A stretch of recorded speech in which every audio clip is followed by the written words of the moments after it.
Lumipas na ang Pasko, tapos na ang pagbubukas ng regalo. Pero ang pinakamalaking sorpresa ngayon pa lang nabuo.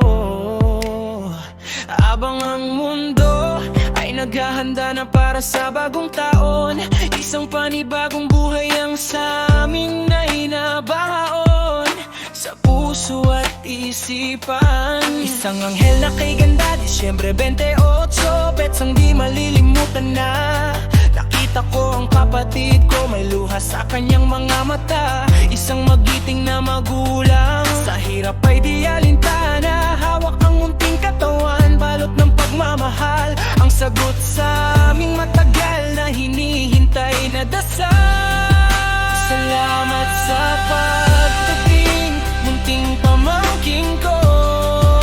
Ikaw ang kumpletong kulay sa dulo ng taon na ito. Sa petsang 28, nagbago ang aming tadhana. Mula sa langit ay bumaba isang napakagandang biyaya. Huwag kang mag-alala, si Tito ay laging naririyan. Sa bawat iyak at tawa mo, ikaw ay aming alalayan. Ang liit ng iyong mga paa, na balang araw ay lalakad sa mga pangarap na sa iyo ay aming ilalahad. Kapatid ko, proud ako sa'yo, isa ka ng ganap na magulang. Sa pag-aaruga sa kanya, alam kong wala kang pagkukulang. Yung puyat at pagod, lahat yan ay may katumbas kapag nakita mo ang ngiti niyang tila ba walang kasing wagas. Ikaw ang aming relian, ang aming munting inspirasyon. Sa gitna ng ingay ng mundo, ikaw ang aming mahinahong panahon. December 22, munting mangkitfo, tatandaan namin ang araw ng aming pamilya ay nagkaroon ng bagong silaw.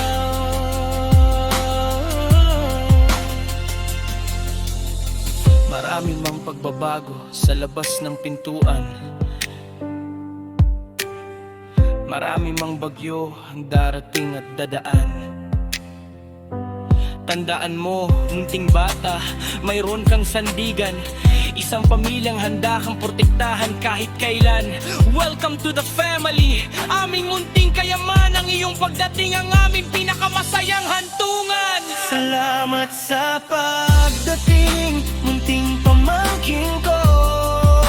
Ikaw ang kumpletong kulay sa dulo ng taon na ito. Sa petsang 28, nagbago ang aming tadhana. Mula sa langit ay bumaba isang napakagandang biyaya.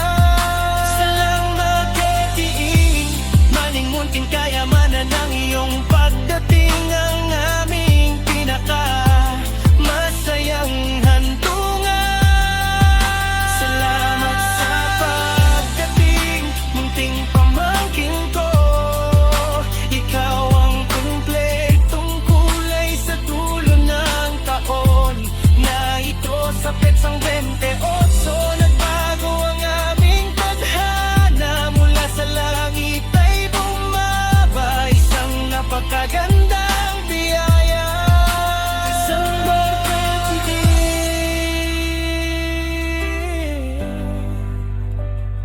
28, tuwanting magbigay, isang bagong miyembro ng ating pamilya. Congrats, kapatid, mahal na mahal ka namin.